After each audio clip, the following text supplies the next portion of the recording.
The stars were quiet that night. The great hall of the Galactic Council floated in the darkness of space, far from any sun or planet. Inside, hundreds of alien leaders sat in a giant circle. They came from worlds across the galaxy. Some had blue skin, some had scales, some had no bodies at all, just lights that floated in the air. They were all different, but they all knew one thing. They all knew about the humans. Ambassador stood at the center of the hall. He was old, even by his species' long life. His gray skin was covered in wrinkles. His 4 eyes looked tired. He had seen many wars. He had seen many empires rise and fall. But he had never seen anything like the humans. "I will say this one more time," spoke slowly. His voice was calm but serious. "Do not attack Earth. Do not attack their colonies. Do not touch their ships. Leave the humans alone." A loud laugh came from the far side of the hall. Admiral stood up from his seat. He was tall and strong. His red scales shined under the lights. He was the leader of the Empire, a race of warriors who had conquered many worlds. "You want us to fear these small creatures," laughed again. "They are weak. They are soft. They have no claws, no scales, no natural weapons. Why should the mighty fear them?" Did not smile. He did not laugh. He simply looked at with his tired eyes. "I have lived for 3,000 years, said. "I have seen the fight. I have seen your armies crush entire planets. You are strong. This is true, but the humans are different."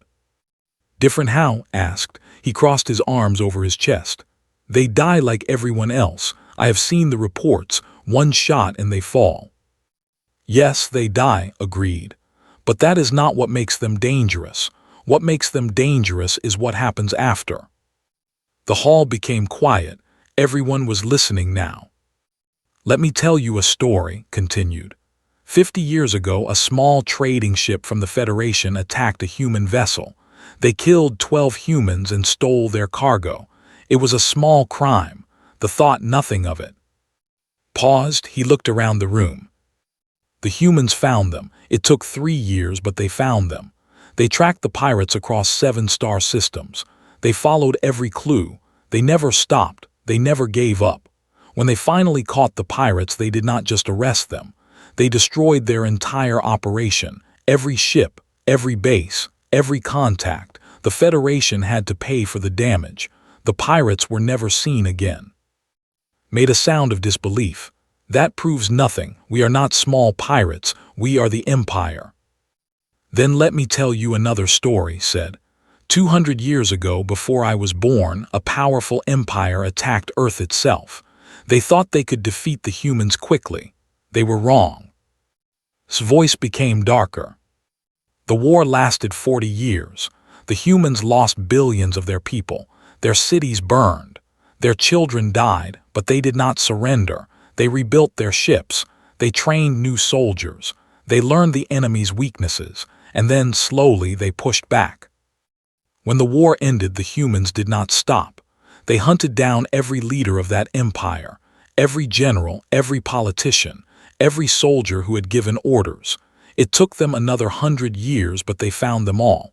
That empire does not exist anymore. Their home world is empty. Their people are scattered across the galaxy, hiding, always hiding."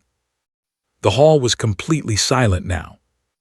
"You see," said, "the humans have a saying. They say, 'We do not forget, we do not forgive.' This is not just words to them. This is their nature. They are patient. They are determined. They will chase you across time and space. They will spend generations hunting you. Your children will not be safe. You will not be safe. They will find you even if it takes forever." Stood still for a moment. Then he laughed again, but this time his laugh was not as loud. "Pretty stories," he said. "But stories do not win wars. Power wins wars, and they have power." "Admiral," said, his voice now cold, "I am giving you an official warning. The Council recognizes humanity as a protected species. Any attack on their people will be considered an act of war against the Council itself." His eyes narrowed. "The Council has no authority over the Empire. We do what we want." He turned and walked toward the exit. His guards followed him. At the door he stopped and looked back. Your humans are flying a colony ship through Sector 7.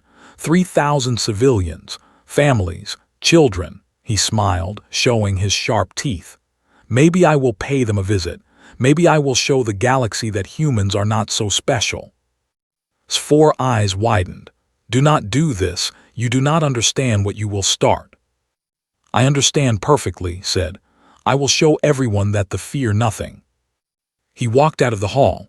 The doors closed behind him. Stood alone in the center of the great room. He felt very old in that moment. He had tried. He had warned them, but some beings would not listen. Some beings had to learn the hard way. He thought about the humans on that colony ship. He thought about Captain, a young woman he had met once at a peace conference.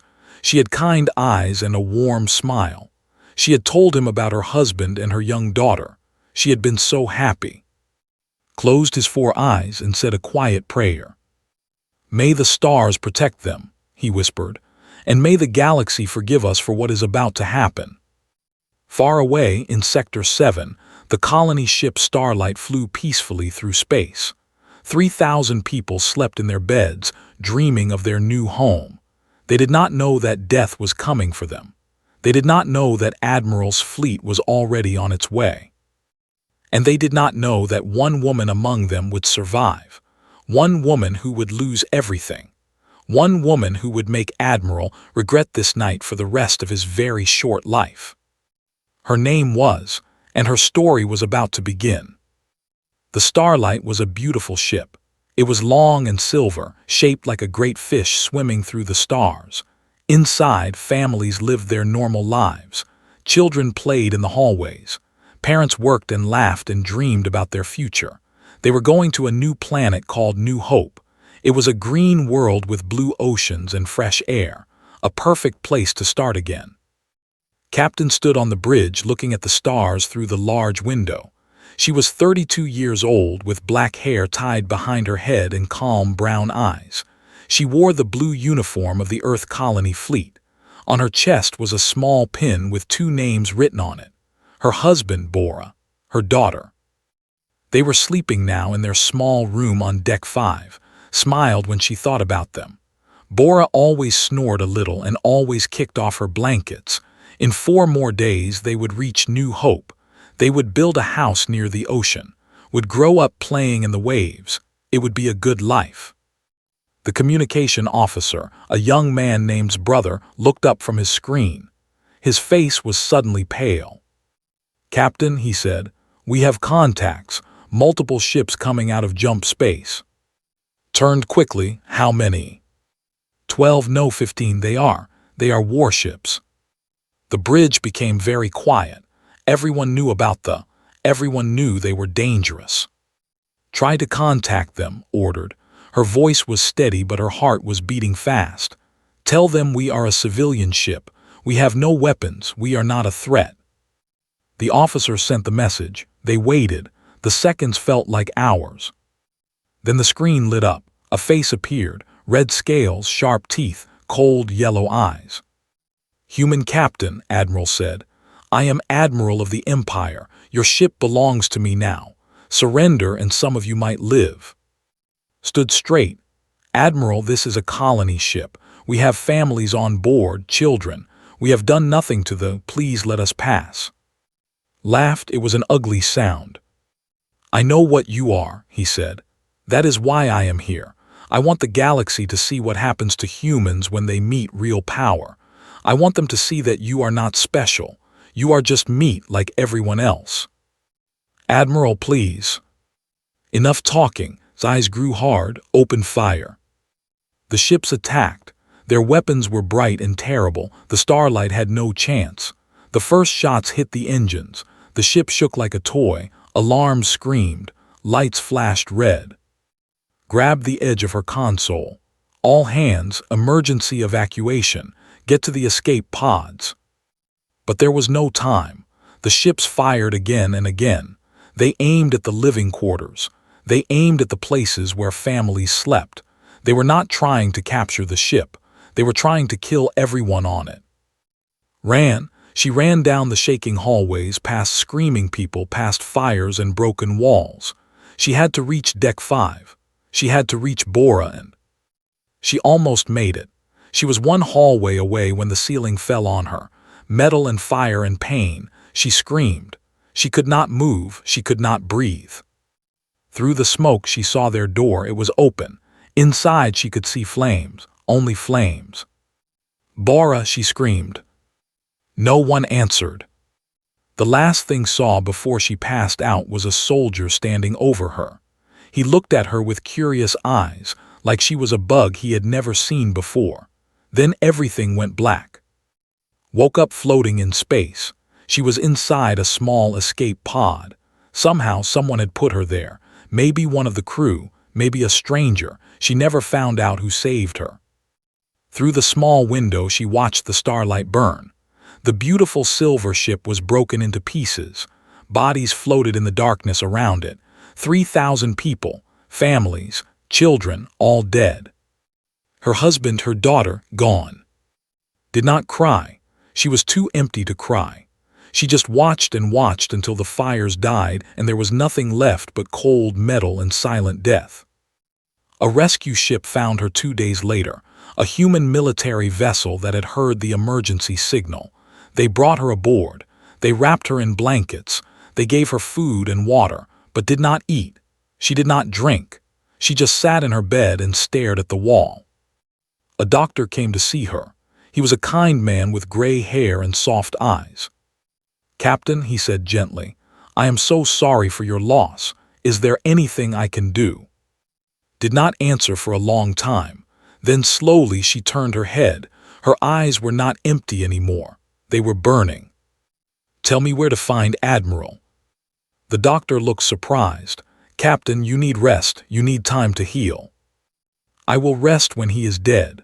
His voice was quiet but sharp like a knife. "I will heal when I watch the light leave his eyes. Now tell me where to find him." Word spread quickly through the human worlds. The attack on the starlight made people angry, very angry.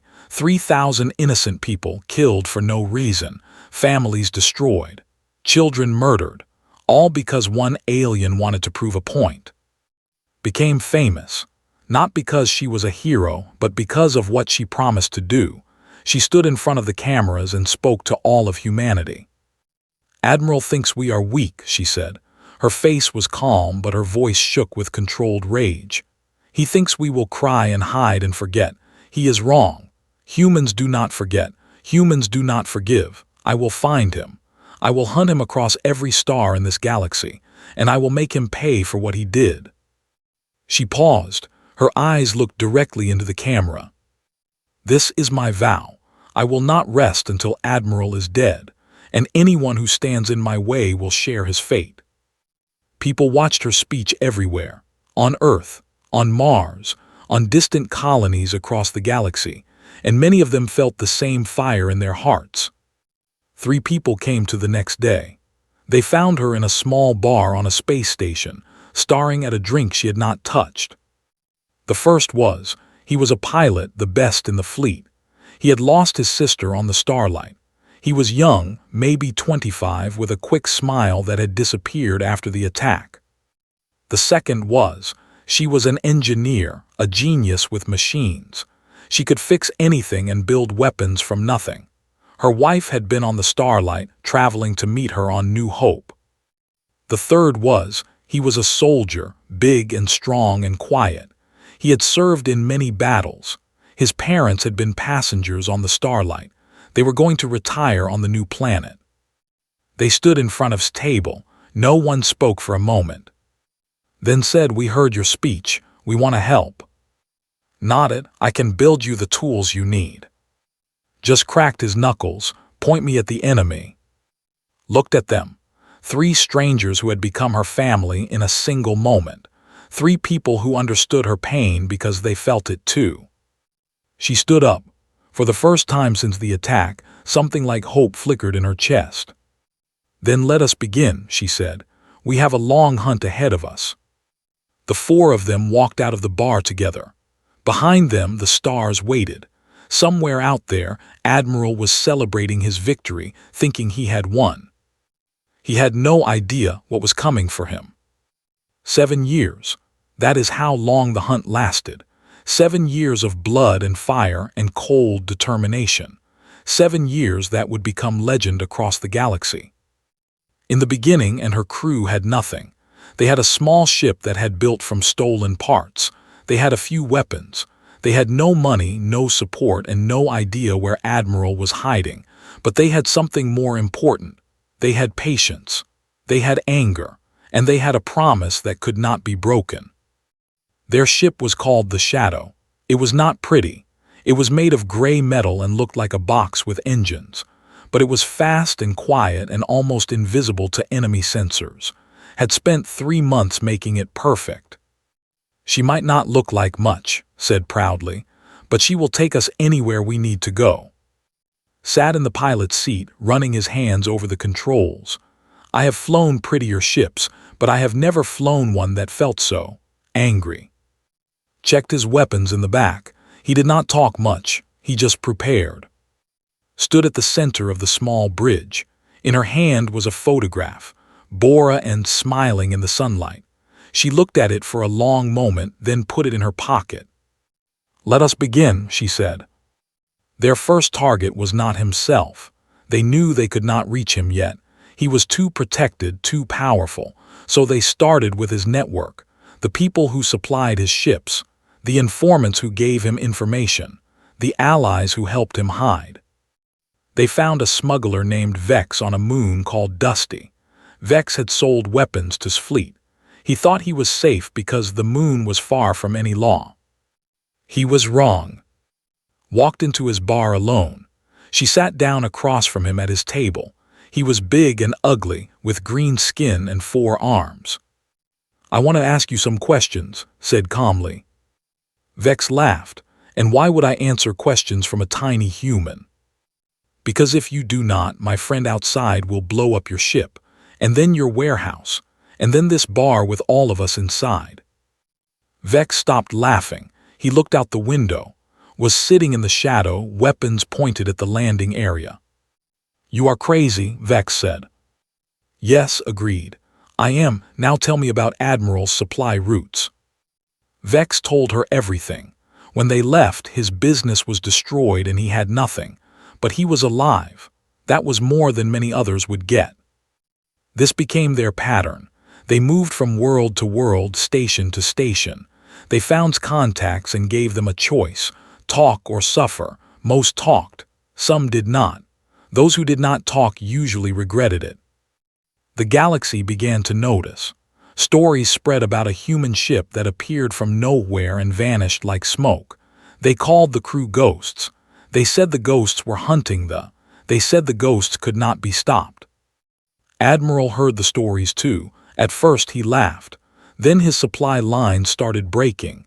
His secret bases were found and destroyed. His spies went silent. His allies became afraid to help him. "Find these humans and kill them," ordered his commanders. But finding the shadow was like trying to catch wind.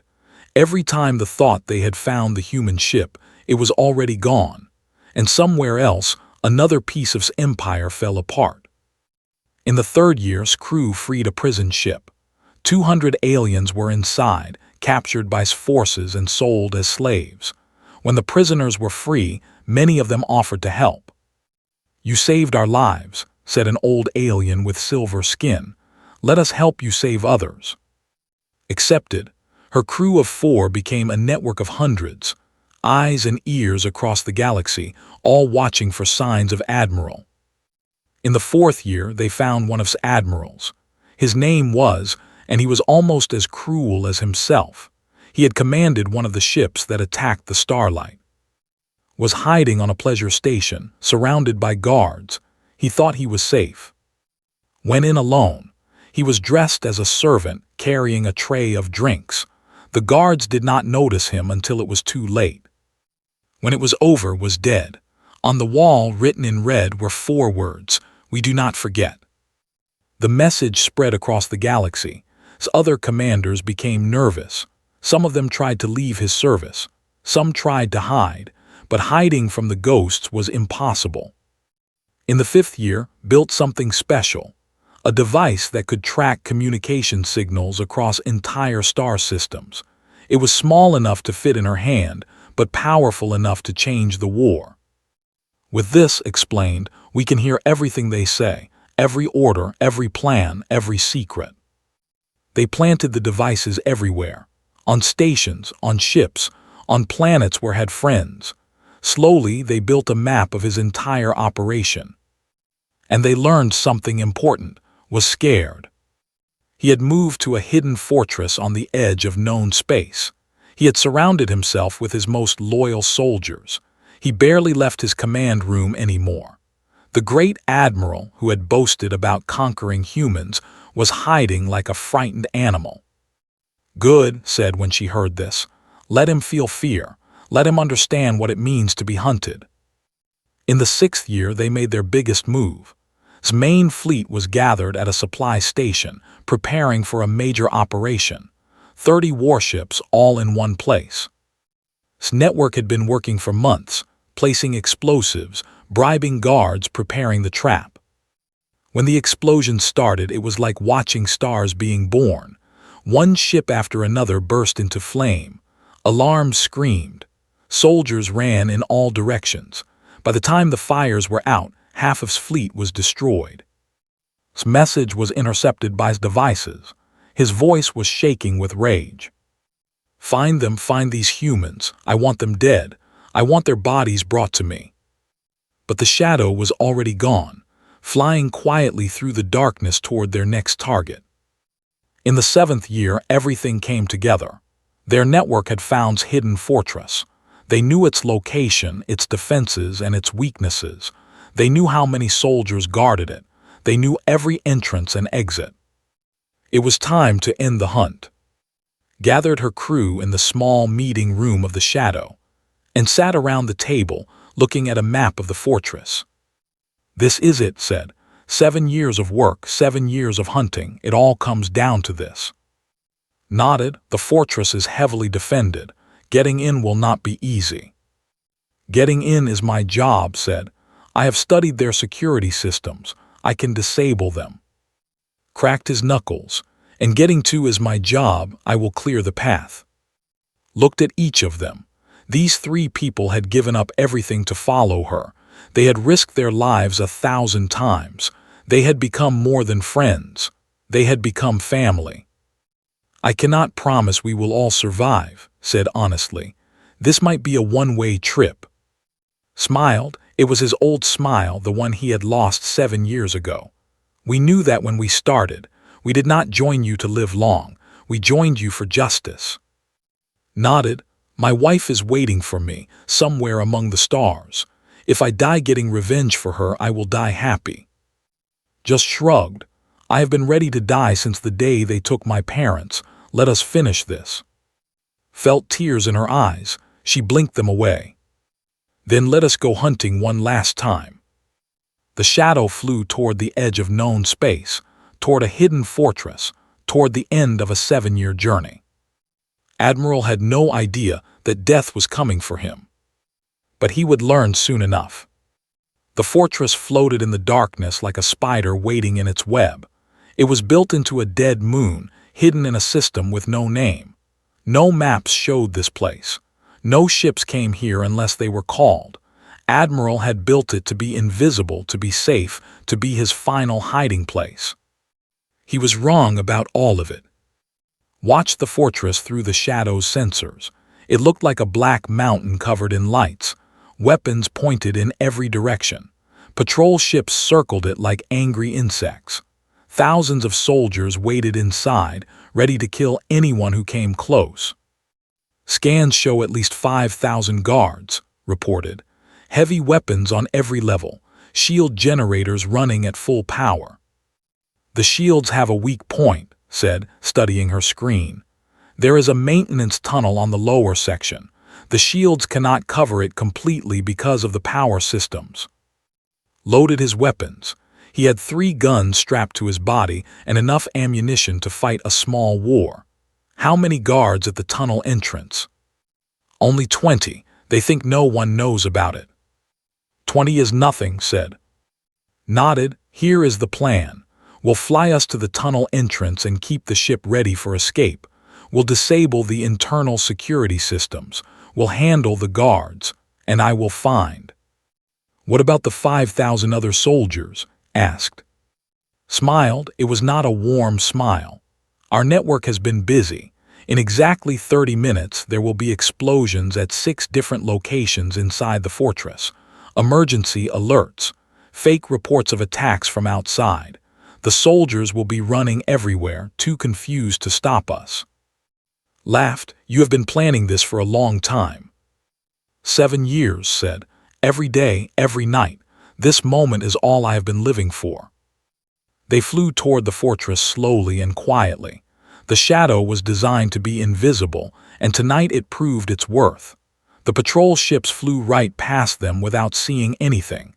The sensors did not detect them. Brought the ship down near the maintenance tunnel, hiding behind a ridge of rock. Good luck, he said. I will be here when you come back. If we come back, corrected. You will come back, said firmly. I did not spend 7 years following you just to leave alone. And climbed out of the ship and moved toward the tunnel entrance. The moon had no air, so they wore suits that kept them alive. Their boots made no sound on the gray rock. The 20 guards at the tunnel entrance were bored. They stood around, talking quietly, thinking about nothing important. They never expected visitors. Attacked first. He moved like smoke, fast and silent. 2 guards fell before anyone knew what was happening. Then 3 more. By the time the others reached for their weapons, it was already over.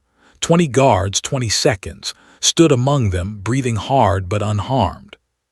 Tunnel is clear, he said. They entered the fortress through the maintenance tunnel. It was dark and narrow, full of pipes and wires. Led the way, following the map in her head. Security center is 2 levels up, she whispered. Once I reach it, I can shut down the cameras and alarms. You will have maybe 15 minutes before they fix the problem. That is enough, said. His command room is at the top of the fortress. I will find him. They split up at the next junction, went left toward the security center, and went right toward the stairs that led upward. Behind them, deep inside the fortress, the first explosion went off. Then another, then another. Alarms started screaming. Red lights flashed everywhere. Soldiers ran past them, too busy to notice 2 humans in the shadows. And climbed through the chaos. They moved from shadow to shadow, avoiding the main hallways. When they could not avoid guards, dealt with them quickly and quietly. The higher they went, the fewer soldiers they saw. Most had gone down to deal with the fake attacks. But the guards nearest command room were still there. His personal soldiers, the best of the best, loyal only to him. There were 50 of them, blocking the final hallway. Too many to fight quietly, said. Thought for a moment, then she stepped out into the open. Admiral, she shouted. Her voice echoed down the hallway. I am captain of the colony ship Starlight. I have come for you. The guards raised their weapons. But before they could fire, a voice came from behind them. Let her pass. The guards looked surprised, but they obeyed. They stepped aside, creating a path down the hallway. At the end, a door opened slowly. Admiral stood in the doorway. He was older now, his red scales faded and cracked. His eyes were tired. He looked at with something that might have been curiosity. You are the human who has been hunting me, he said. I have heard many stories about you. And I have heard many stories about you, replied. None of them were good. Smiled, showing his sharp teeth. You destroyed my fleet. You killed my commanders. You ruined everything I built. I should be angry, but honestly, I am impressed. I am not here to impress you. I am here to kill you. Nodded slowly. I know. I have known this day would come for a long time. I tried to escape it.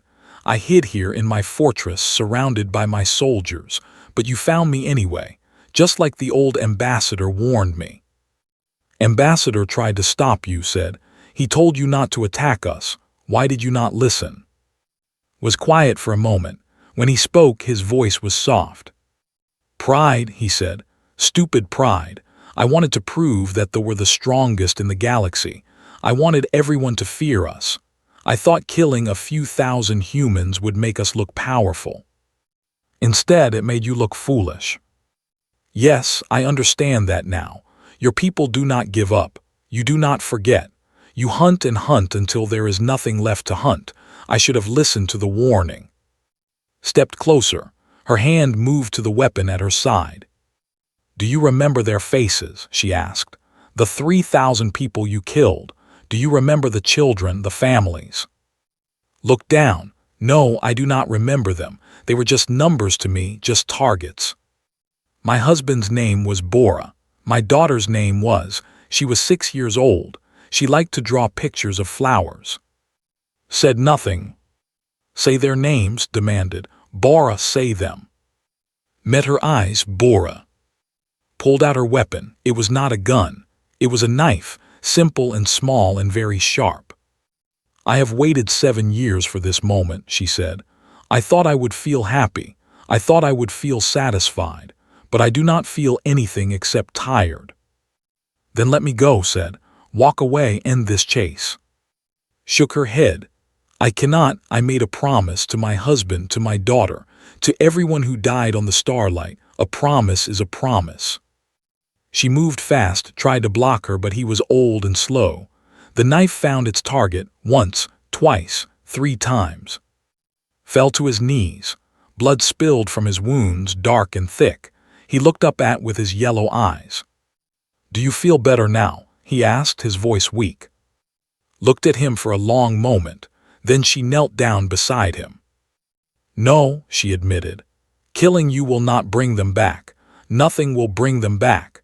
But the galaxy needed to see that actions have consequences, that you cannot murder innocent people and escape justice, that humans will never stop hunting those who hurt us.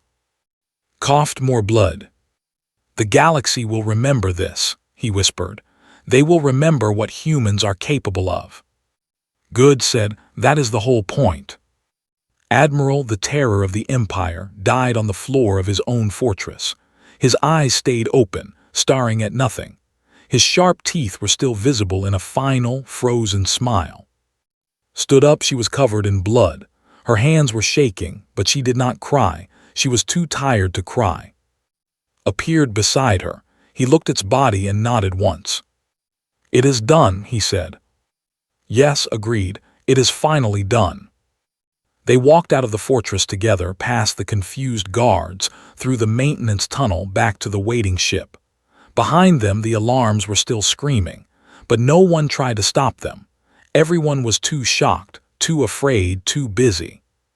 The shadow flew away from the dead moon, leaving the fortress behind forever. And somewhere in the darkness of space finally allowed herself to feel something. Not happiness, not satisfaction, just a quiet peace. The hunt was over. News of Admiral's death spread across the galaxy like fire through dry grass. Every planet, every station, every ship received the message. The great Admiral, the terror of the Empire, was dead. Killed by a human woman who had lost everything and spent 7 years hunting him down. But it was not just the news that spread, it was the video. Had placed cameras throughout the fortress during their attack. They recorded everything. The fight through the tunnels, defeating the guards, confronting in his command room, the final conversation, the final moment. The Galactic Council broadcast the footage to every corner of known space. They wanted everyone to see. They wanted everyone to understand. Ambassador stood before the council one more time. He was even older now, his gray skin almost white, but his 4 eyes were sharp and his voice was strong. 7 years ago, I stood in this hall and gave a warning. I told Admiral not to attack humanity. I told him that humans do not forget, that humans do not forgive. He did not listen. Paused, letting his words sink in. Now you have all seen what happens when you ignore that warning. Thought he was safe in his fortress. He thought his army would protect him. He thought time would make the humans forget. He was wrong about everything. The hall was completely silent. Hundreds of alien leaders sat frozen in their seats. Many of them had once supported. Many of them had laughed at the idea of fearing humans. None of them were laughing now. "Let this be a lesson to all of you," continued. "Humanity is not like other species. They are patient beyond measure. They are determined beyond reason. If you hurt them, they will come for you.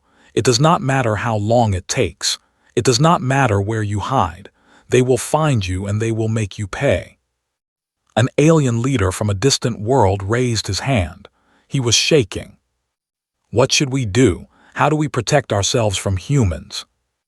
Almost smiled. "The answer is simple. Do not give them a reason to hunt you. Leave them alone. Trade with them fairly. Treat them with respect.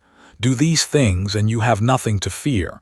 But if you attack them, if you hurt their families, if you kill their children," he shook his head, "then there is no force in this galaxy that can save you." The council voted that day. They created a new law, the first law that all species agreed to follow. It was written in every language and sent to every world. The law was simple: never assault humanity. They will hunt you across time and stars. On Earth became a hero. Her face was on every screen. Her story was told in every language. People called her the Ghost Captain. Children pretended to be her when they played. Statues were built in her honor. But did not want to be a hero. She did not want fame or statues or praise. She just wanted peace.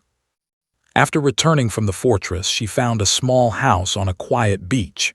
It was not on New Hope, the planet she had dreamed of reaching. It was on a tiny world called Haven, far from the busy trade routes and political centers, just ocean and sand and sky. Visited her sometimes. He had become a flight instructor, teaching young pilots how to fly. He seemed happy now, or at least less sad. The old smile was back on his face. "You know," he said one afternoon, watching the waves, "I never thanked you." "For what?" asked. "For giving me something to fight for. After my sister died, I wanted to die too, but you gave me a purpose. You gave me a reason to keep going." Nodded. "We helped each other. That is what family does." Visited too. She had started a company that built ships, using all the tricks she had learned during the hunt. Her ships were fast and quiet and nearly invisible, just like the shadow. She was making a lot of money, but she gave most of it away to families who had lost people in the Starlight attack. "I do not need fancy things," explained.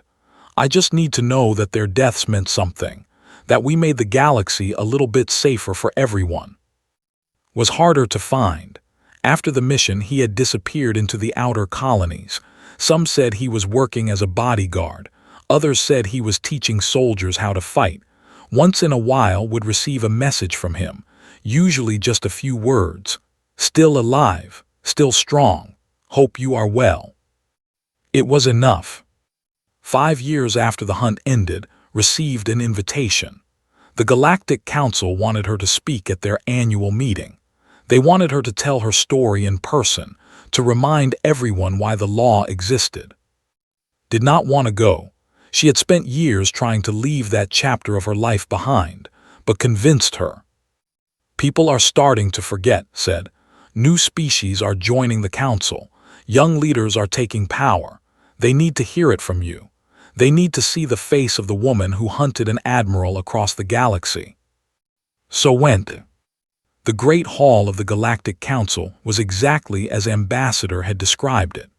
Hundreds of alien leaders, all different shapes and sizes, all watching her with curious eyes. Stood at the center of the hall. She was older now, with gray in her black hair and lines on her face, but her eyes were still sharp. "My name is," she began. 12 years ago, I was a captain on a colony ship called the Starlight. I had a husband named Bora and a daughter named. We were going to start a new life on a beautiful planet." She paused, remembering their faces. Admiral killed them. He killed 3,000 innocent people because he wanted to prove that humans were weak. He thought we would cry and hide and forget. He was very, very wrong. The hall was silent. Every eye was on her. I spent 7 years hunting him. I destroyed his fleet. I killed his commanders. I found his secret fortress. And I ended his life with my own hands, not because I enjoyed it, not because it made me happy, but because justice demanded it. She looked around the room, meeting the eyes of species she had never seen before. Some of you are new to this galaxy. Some of you have never met a human. Let me tell you something about my people. We are not the strongest species. We are not the fastest we do not have claws or scales or natural weapons, but we have something more powerful than all of those things. She touched her chest over her heart. We have this. We have memory. We have love for our families that does not end when they die. We have a fire inside us that burns for justice, even when everyone tells us to give up. This is what makes us human. This is what you should remember. Her voice grew harder. I am not here to threaten you. I am here to teach you. If you treat humanity with respect, we will be your greatest friends. We will trade with you fairly. We will help you when you need help. We will share our knowledge and our culture. But if you attack us, if you hurt our families, if you kill our children. She let the words hang in the air.